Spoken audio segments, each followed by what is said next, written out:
Welcome. If you've ever received a warning that one of your saved passwords in Google Chrome has been compromised, don't ignore it. Taking a minute to remove that password can protect your accounts from unauthorized access. Let's walk through exactly how to delete a compromised saved password on Google Chrome using the latest update. Start by opening the Chrome browser on your device.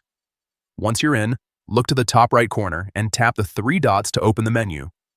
From there, scroll down and select Settings.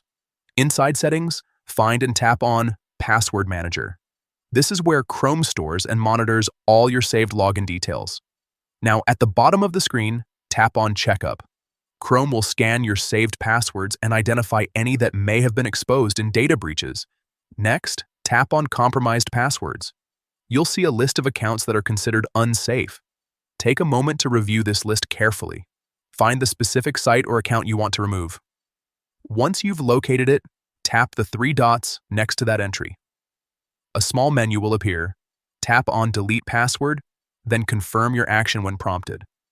Just like that, the compromised password is removed from your saved list.